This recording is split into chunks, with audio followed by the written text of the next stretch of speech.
Salut à tous, c'est Richard sur Terre. Aujourd'hui, sur un format un petit peu différent, je vais répondre à vos questions et je vais vous causer à l'oreille des projets de la chaîne. A tout de suite.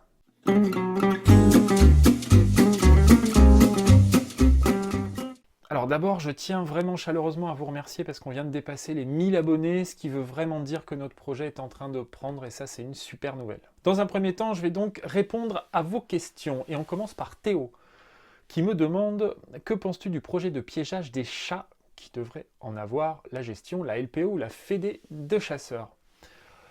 Alors là, ça va me permettre de parler de communication. Comme vous l'avez vu, donc le président s'est retrouvé dans une tempête médiatique pendant un live de 2 heures. Voilà, il a eu le malheur de dire qu'il allait piéger des chats. Alors nous, entre nous, on sait très très bien ce que veut dire piéger un chat. C'est pas un piège mâchoire, bien évidemment. C'est un piège cage qui va nous permettre ensuite de remettre l'animal aux autorités, qui va lui en disposer, c'est-à-dire ou retrouver le propriétaire, lui mettre une amende le cas échéant, ou le donner donc à la SPA dans un refuge pour qu'il cesse de tuer les animaux dans la nature. Alors moi je pense qu'en termes de communication, il faudrait qu'on puisse la contrôler à 100%, et du coup ça pose un problème par rapport à la communication en direct. Sur un live de 2 heures, on est tous humains, on a tous des émotions, et il peut arriver qu'on ait des imprécisions, ou qu'on oublie justement de préciser quelque chose, et il faut bien comprendre que nos opposants, ils sont là, ils sont à l'affût, et ils attendent que ça. Dès qu'on va faire le moindre écart de communication, ils vont nous sauter dessus, et ils vont tout faire pour développer la polémique. Parce qu'ils vivent de ça en fait. Ils vivent du mensonge, et ils vivent de la polémique. Donc c'est à nous de prendre acte de ça, et de maîtriser à 100% notre communication. Donc j'ai envie de dire, moi, le direct, bof. Ensuite, Gilbert me pose une question. Je ne sais pas si ça va suffire, une seule question, mais comment expliquer à nos agriculteurs qu'il faut arrêter de travailler à la destruction de la biodiversité pour la rentabilité de la grande distribution? Alors c'est un sujet complexe, Gilbert. Moi je pense réellement que les agriculteurs sont les premières victimes. Je pense pas qu'ils aient pour projet de foutre la planète en l'air et qu'ils soient des gens forcément intéressés. Je pense juste qu'ils sont comme tout le monde, ils essayent de tout faire pour améliorer le sort de leur famille et donc ils vont là où ils peuvent aller. Et je pense que c'est nous en tant que consommateurs, on doit se poser la question en fait. Chaque fois qu'on remplit notre caddie, on a une responsabilité. Donc si on arrête d'acheter des mauvais produits, des produits de mauvaise qualité, bah, les gens arrêteront d'en produire. C'est aussi simple que ça.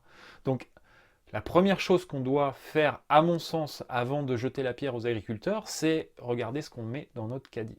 Voilà. Loïc me dit, j'ai une question, nous avons déjà débattu sur le sujet, mais je la pose quand même. Le sanglier nuit-il à la chasse et à son image? Alors d'autres personnes m'ont aussi interpellé à propos des tirs de nuit réalisés par les lieutenants de louveterie. Tout ça c'est lié, hein, bien évidemment. Le sanglier devrait être la préoccupation de tout le monde, mais dans les faits, c'est pas du tout le cas. Les anti bien au chaud dans leur bien-pensance continuent à relayer des informations fausses évidemment sur ce sujet. Un rigot en tête à la caméra planté devant un élevage de sangliers pour nous expliquer à quel point est-ce qu'on relâche les sangliers dans la nature. Bref, le problème c'est qu'on est les seuls à gérer le dossier et que tout le monde s'en tape. C'est ça la vérité. Alors oui, c'est pas évident de gérer les populations de sangliers, c'est sûr, et oui, il existe des chasseurs qui jouent pas le jeu. Donc, à mon sens, le problème, c'est pas le sanglier, comme d'habitude, hein, c'est les gens qui font n'importe quoi et les autres qui font rien du tout. Nino me dit une idée, expliquer la véritable intention de certains anti-chasses comme Monsieur Rigaud qui n'agit en vérité que pour la cause des militants véganes en voulant, sous couvert d'un message détourné, affaiblir les filières viande telles l'élevage, le pastoralisme et bien sûr la chasse. Oui, tous ces gens, en fait, ils ont une idée du monde et il ne faut pas se tromper. Ils pensent réellement que nous sommes l'incarnation du mal. Il n'y a pas de doute à ce sujet. La maltraitance animale, c'est quelque chose qui touche tout le monde. On va aller récupérer des images, de fausses images, des images dégueulasses qui concernent absolument pas la chasse, ou de très très loin parce qu'il y a des abrutis qui sont en train de faire n'importe quoi, et on va les amalgamer à la chasse. Et donc nous, on est victimes de ça. C'est leur fonds de commerce, hein. C'est ça qu'ils font. Donc, à mon avis, il y a plusieurs angles d'attaque. Il faut d'abord, évidemment, dénoncer les mensonges, montrer que la chasse, c'est pas ça, montrer que l'élevage, c'est pas ça, et puis de l'autre côté, promouvoir les bonnes pratiques. Montrer, justement, occuper l'espace et montrer que ça peut être aussi autre chose et que c'est, la plupart du temps, autre chose. Ensuite, Joshua me dit, ce serait top d'aborder le fait que pour qu'on puisse, nous chasseurs, enfin redorer notre image auprès de la population, il faudrait vraiment admettre la présence de canards boiteux dans nos rangs. oui, oui, ça, il n'y a pas de doute. C'est même un point essentiel que j'essaye de réaliser sur ma chaîne YouTube. Mais je ne veux pas le faire par le bas. Je veux le faire par le haut. Si jamais on dénonce de manière trop évidente les mauvaises pratiques, les gens qui vont se reconnaître, ils vont se braquer. Et donc, c'est des gens qui vont devenir nos ennemis. Mes ennemis, en tout cas. Et j'ai pas envie du tout de ça. J'ai plus envie de leur dire, regardez ce qu'il est possible de faire. J'ai envie de créer une sorte de... qu'on crée tous ensemble une sorte de nouveau standard, en fait, de la chasse, où chacun pourra se reconnaître et chacun aura envie de se reconnaître. Je veux pas créer de malaise avec des gens, en fait, qui se sont peut-être jamais posé de questions sur leur pratique parce qu'ils sont nés dedans, qu'ils n'ont jamais vu autre chose et qui ont juste besoin d'un petit coup de pouce, en fait, pour passer à autre chose. L'idée, c'est vraiment de créer une nouvelle image des chasseurs qui va dépasser le sketch des inconnus qui, il faut reconnaître, nous a fait et continue à nous faire énormément de mal.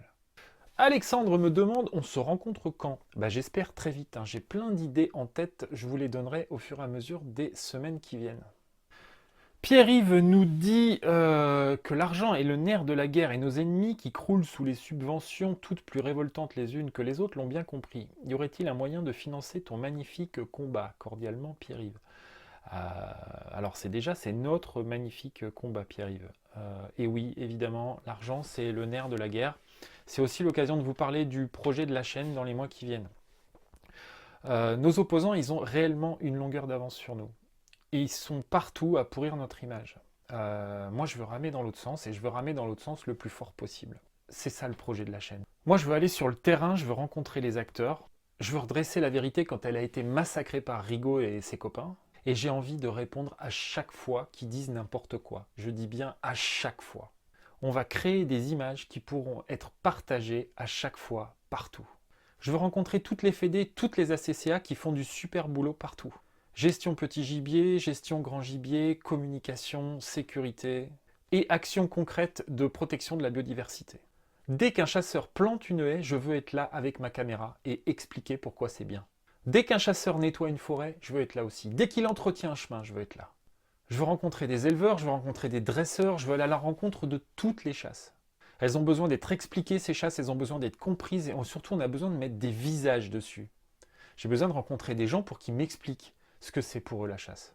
Il faut qu'on fasse les choses bien et il faut qu'on fasse savoir qu'on les fait bien. Vous avez peut-être entendu parler de la différence entre la qualité réelle et la qualité perçue. Les Mercedes, à un moment donné, elles étaient fabriquées avec des alliages légers. Et du coup, quand vous fermiez la porte, il n'y avait plus ce bruit caractéristique de qualité. Ils n'ont pas seulement voulu que la portière soit qualitative, ils ont voulu aussi que cette qualité soit perçue. Nous, on doit faire la même chose. Quand on fait les choses bien, il faut à chaque fois se demander comment le faire percevoir au grand public. Bref, tout ça, je pourrais le faire évidemment que si j'ai les moyens. Alors il y a Tipeee, dont je vous mets le lien en description, ça vous permet de me laisser une sorte de pourboire, parce que vous appréciez ce que je fais. Pour information, Pierre Rigaud, il touche plus de 2000 € par mois par Tipeee, ce qui lui permet de ternir notre image et de raconter n'importe quoi à temps plein. Donc évidemment, j'ai besoin de vous pour pouvoir combattre ces images, moi aussi à temps plein. Puis après, il y a les marques qui voudront bien me rémunérer pour associer leur image à la mienne. J'ai été contacté déjà par deux marques qui m'ont proposé donc de mettre en place des partenariats. Moi, pour l'instant, ça ne m'a pas convenu parce que la qualité des produits et même la provenance des produits, ce n'était pas exactement ce que je voulais pour l'image de la chaîne. Donc, je fais un appel aux marques. N'hésitez pas à me contacter si vous voulez soutenir notre combat. Maintenant, je vais vous parler de ma vision, de la vision que j'ai pour l'avenir. J'ai envie de réunir le maximum de monde autour d'un seul projet. Redonner à la chasse l'image qu'elle mérite et participer à sa transformation. Je voudrais que chasse rime avec biodiversité, éthique, partage, convivialité. Mon éthique, c'est le respect absolu du gibier chassé. Recherche, honneur, tout ce qui va avec. Mon éthique, c'est de ne chasser que le sauvage dans des espaces ouverts. Mon éthique, c'est le respect absolu des gens qu'on croise dans la nature. Si vous vous reconnaissez dans ce que je viens d'énoncer, je vous annonce la création d'un groupe Facebook qui va s'appeler Les Chasseurs sur Terre. Sur ce groupe, on va pouvoir parler des futurs sujets qu'on va traiter sur la chaîne, trouver des témoins, organiser des rencontres. Vous pourrez relayer tout ce qui fait du bien à l'image de la chasse et qu'on pourra traiter ensuite en vidéo. Et aussi tous les mensonges sur lesquels on va pouvoir enquêter éventuellement.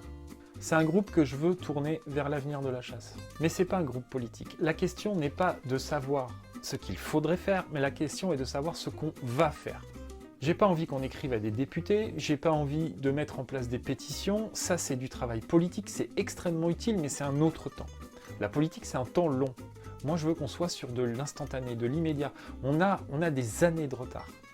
Donc on a tellement de boulot à faire là concrètement sans attendre la décision d'un député que ce serait dommage de s'en priver. Donc ce groupe va vraiment être tourné vers l'action positive pour la chasse.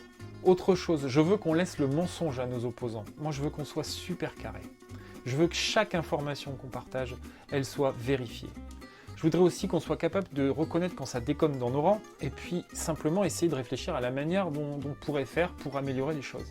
Bref, je veux que ce soit un élan positif et qu'il soit tourné en fait vers une vision moderne de la chasse. On est dans un contexte médiatique qui a été trusté par nos opposants depuis trop longtemps, et maintenant ça suffit. J'ai envie qu'on crée ensemble un véritable média qui viendra percuter les consciences. Et nom de Dieu, foutons un vrai caillou une fois pour toutes dans la godasse des menteurs et des trolls de la nature. J'en ai marre de les entendre dire n'importe quoi et s'en tirer à bon compte. Ils continueront à mentir, et nous on dira la vérité. À force, je vous promets qu'ils s'enfonceront dans le ridicule, parce que l'énorme avantage de la vérité, c'est qu'elle se démontre. La connerie, ça reste la connerie. Encore faut-il la combattre. Voilà, j'espère que vous cernez un petit peu mieux le projet que j'ai envie de partager avec vous. N'oubliez pas de vous abonner, de relayer le message à ceux qui pourraient le partager, et je vous dis à bientôt. Ciao.